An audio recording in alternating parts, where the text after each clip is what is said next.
Hello guys, j'espère que vous allez bien et que votre semaine a bien débuté. Welcome back à nos abonnés fidèles et bienvenue aux personnes qui s'abonnent à nous pour la première fois. J'aimerais vous donner un petit peu de contexte avant de venir dans l'épisode du jour, pour vous faire voir où je vais vous amener et vous faire comprendre de quoi je veux parler aujourd'hui. C'est vrai que je vais être honnête avec vous aujourd'hui et transparente. C'est vrai que ça fait quelques mois où j'ai l'impression d'être servie sur un plateau à l'ennemi, en fait. D'être victime, d'être en fait tellement faible. Et je le dis pas dans le sens où je déclare des choses sur ma vie ou où je donne la victoire à l'ennemi, pas du tout. C'est juste, c'est comme ça que je me sentais parce que j'ai eu beaucoup d'attaques au niveau de la santé, parce que je sers le Seigneur dans différents services et tout. Et vous savez, lorsque vous faites un ministère pour le Seigneur, forcément, là où vous servez, là où est votre ministère, votre appel, c'est là où vous serez attaqué. Et il a fallu que je sois dans cette situation pour me rendre vraiment compte de ce que ça voulait dire réellement. Et mon message aujourd'hui, toi qui passes par une situation, toi qui ne comprends pas en fait parfois certaines saisons de ta vie, eh bien, mon titre de cet épisode, c'est « Fortifie-toi » et prends courage. Et nous allons regarder ce verset que j'aime bien. Ne t'ai-je pas donné cet ordre, fortifie-toi et prends courage. Ne t'effraie point, ne t'épouvante point, car l'Éternel ton Dieu est avec toi dans tout ce que tu entreprendras. Lorsqu'on entend ce verset, on a peut-être tendance à même croire que on doit le faire de nos propres forces, de nos capacités, c'est-à-dire utiliser le maximum de moyens qu'on a autour de soi pour pouvoir justement prendre courage, pour pouvoir nous fortifier. Et je vais vous donner, et pour les personnes qui ont l'habitude de regarder, vous savez bien, j'aime bien aller regarder les mots en grec pour me faire comprendre un peu plus le verset. Donc, j'ai noté comme définition, donc le fait que le Seigneur dit donner cet ordre, pour moi j'ai conclu ce mot comme ces trois mots comme ordonner. Donc ordonner veut dire en grec paragélo, c'est-à-dire exiger, commander, charger de faire, et fortifier en grec c'est endunamo, être fort, recevoir la force.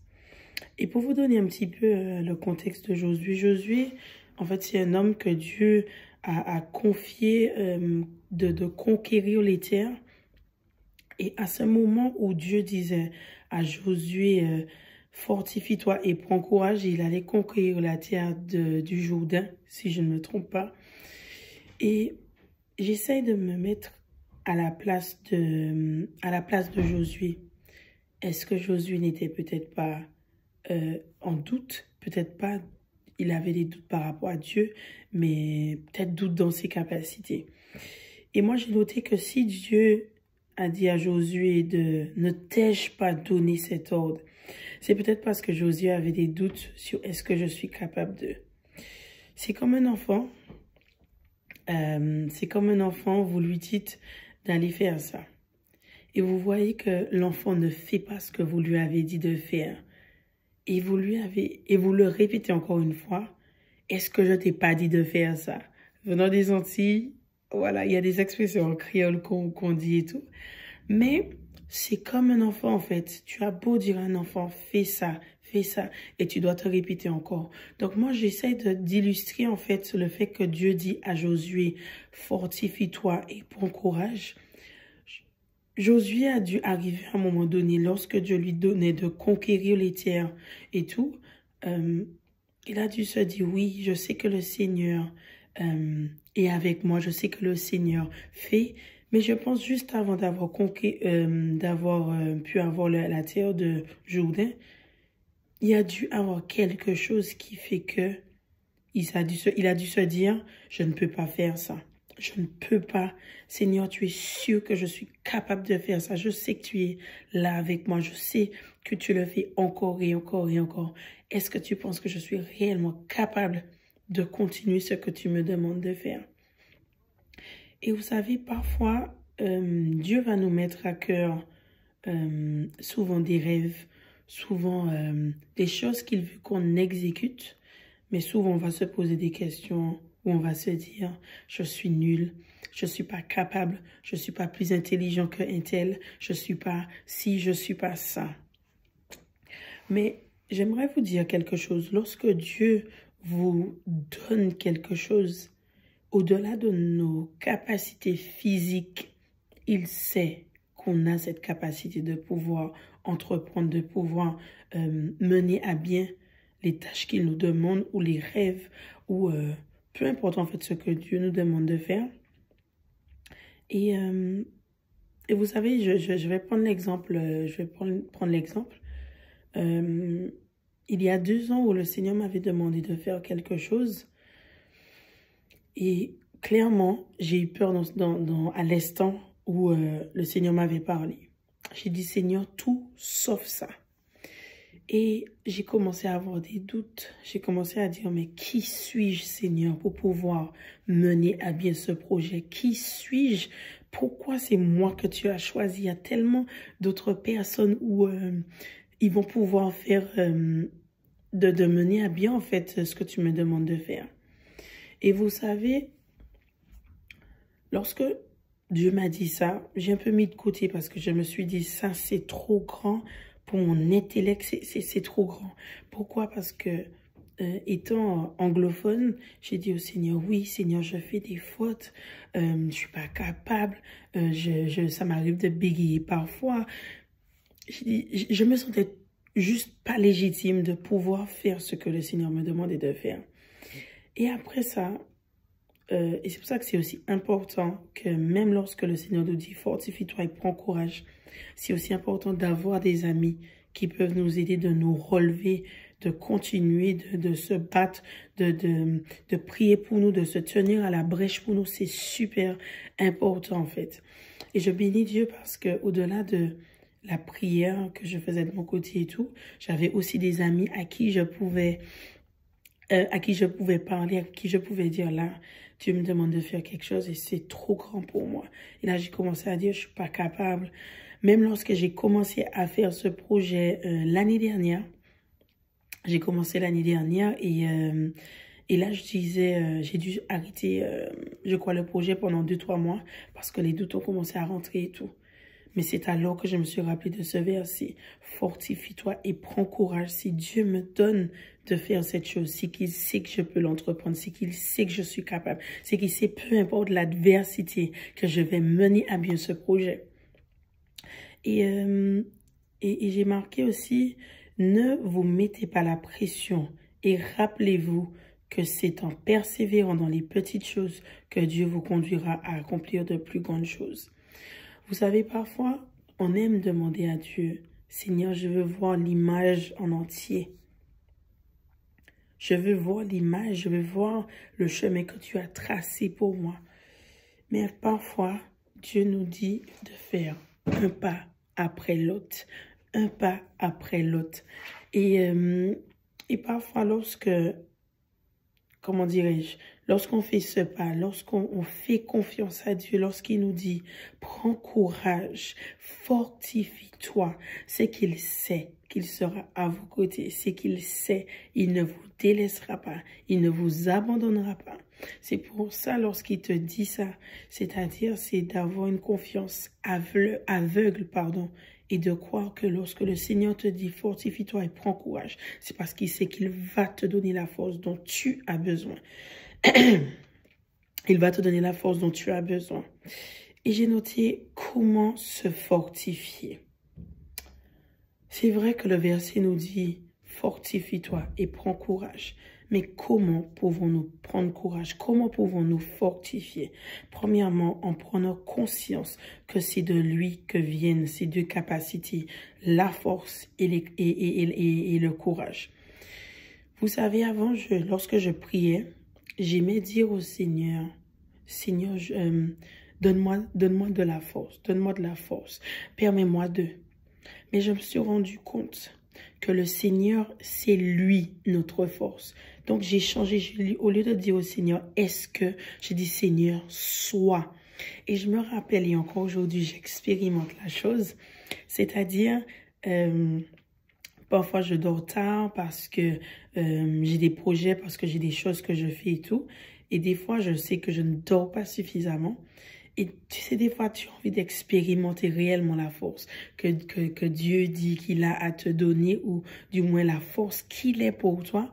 Et du coup, un jour, j'ai demandé au Seigneur, Seigneur, sois. J'ai pas demandé est-ce que j'ai changé ma façon de lui demander. J'ai dit, Seigneur, sois ma force. Porte-moi durant cette journée. Ne me permets pas de m'appuyer sur mes propres forces. Ne me permets pas de m'appuyer sur mes propres capacités. Et je vous assure, ce jour-là, ça, je crois que j'avais dormi 3 heures de temps. Et je vous assure, j'ai passé une des plus belles journées que j'ai jamais expérimenté de ma journée. Pourquoi? Parce que je prends conscience que c'est de lui que vient cette force. C'est de lui, c'est sur lui que je dois m'appuyer et pas sur moi. Parce que dès qu'on s'appuie sur nos propres forces, c'est fini. Ça y est, on est fatigué, on tient plus, même la moitié de la journée. Voilà. Deuxièmement, dans des moments de prière, lui dire comment on se sent, comment on aimerait aussi se sentir. Et vous savez, avant je disais, oh vas-y, Dieu il est omniprésent, il est omnipotent, il connaît tout, il sait tout. Et du coup, je ne me sentais pas dans l'obligation de dire à Dieu comment je me sens, parce que je me dis, bon, Dieu, il voit, il sait, il connaît. À quoi bon lui dire ça? Et du coup, je me rappelle un jour, mais c'est d'ailleurs il y a de ça quelques jours, où je me rends compte que Dieu ne peut pas intervenir dans ce que nous lui confions pas. Dieu ne peut pas agir, il ne peut pas nous aider lorsqu'on n'ouvre pas notre bouche, lorsqu'on ne lui confie pas des choses. Comment voulez-vous que Dieu puisse vous aider? Et dans Isaïe 40 et verset 31 qui dit, « Mais ceux qui se confient en l'Éternel renouvellent leur force. Ils prennent le vol comme les aigles, ils courent et ils ne se lassent point. Ils marchent et ne se fatiguent point. » Confie-toi en Dieu. Je peux même rajouter ça dans un de mes points. Confie-toi en l'Éternel pour que tu puisses avoir de la force, pour que tu puisses avoir le courage. Confie-toi en l'Éternel de tout ton cœur. Et il y a un autre verset qui dit, confie-toi en l'Éternel de tout ton cœur et ne t'appuie pas sur ton intelligence. Ne t'appuie pas sur ta force. Ne t'appuie pas sur ce que tu penses avoir, les moyens que tu penses avoir pour pouvoir continuer. Appuie-toi sur celui qui peut te donner cette force. Appuie-toi là où tu peux récupérer, parce que il est ta source. Et lorsque tu es accroché, lorsque tu es attaché à la source, tu peux t'assurer que tu peux avoir de la force, que tu peux avoir le courage. Troisièmement, c'est en créant une connexion spéciale et unique avec Dieu, en apprenant à le chercher, à le connaître dans sa parole, en ouvrant notre cœur pour recevoir des enseignements afin qu'il porte des fruits. Et effectivement, si on veut prendre courage, si on veut nous fortifier, comment pouvons-nous nous fortifier lorsqu'on ne connaît pas la Bible, lorsqu'on n'étudie pas sa parole? Parce que parfois les réponses dont on attend, les questions qu'on se pose, c'est dans la parole de Dieu. Et Dieu nous donne des instructions lorsqu'il nous dit « Fortifie-toi et prends courage ». Toutes ces instructions, c'est dans sa parole. Et c'est là aussi que nous pouvons prendre notre force. C'est là où nous pouvons prendre notre force.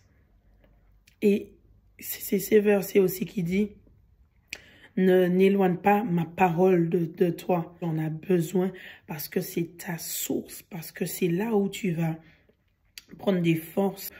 Tu vas trouver La paix aussi, c'est dans la parole de Dieu.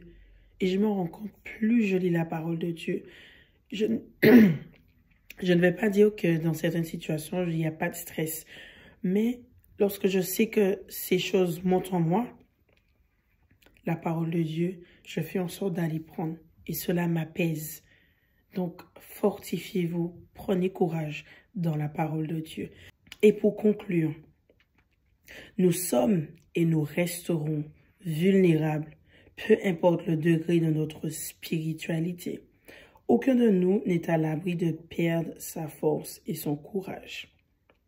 Avant de continuer, vous savez, on va prendre l'exemple des pasteurs. Vous pensez parce que tous les dimanches, les pasteurs sont là à prêcher, à nous exhorter, à nous fortifier. Vous pensez réellement qu'eux, ils sont à l'abri, ils sont, comment dire ça, à l'abri de perdre leur force, à l'abri de perdre la motivation? Mais parce qu'ils se rappellent, c'est en allant à la source, c'est en allant au pied de la croix, c'est en allant auprès de Dieu, c'est là qu'ils vont puiser leur force pour permettre d'avancer, pour permettre de continuer dans la marche avec Dieu, pour permettre aussi de comment dire ça, de continuer encore et encore à pouvoir prêcher au peuple. C'est ça en fait. Donc si eux, ils sont pas à l'abri, nous ne sommes pas à l'abri. Et c'est pourquoi en fait nous devons prendre conscience de ça, que lorsque nous manquons de force, nous manquons de courage, il ne faut pas se culpabiliser parce qu'on est humain, nous ne sommes pas des robots. À un moment donné, nous sommes fatigués, notre corps a besoin d'être restauré. Et je le vois, je le vis depuis quelque temps. Ce n'est pas toujours évident de servir Dieu. Ce n'est pas toujours évident lorsqu'on est malade, etc. Et nous devons quand même servir le Seigneur. Ce n'est pas facile, mais parce que nous retournons à la source, c'est ce qui nous permet de tenir bon dans l'adversité et de continuer. J'ai noté aussi que même face à l'adversité, le fait que le Seigneur nous donne cet ordre est non seulement pour nous pousser à prendre conscience de la profondeur de l'acte, mais aussi à se mettre en action pour y obéir. Donc si Dieu nous dit, fortifiez-vous, prenez courage, c'est parce qu'il sait qu'on a cette capacité de s'appuyer sur lui, de continuer, de cheminer, de faire ce dont il nous demande à faire. En tout cas, j'espère que ce message vous a béni et je vous dis à bientôt pour un nouvel épisode. Soyez bénis.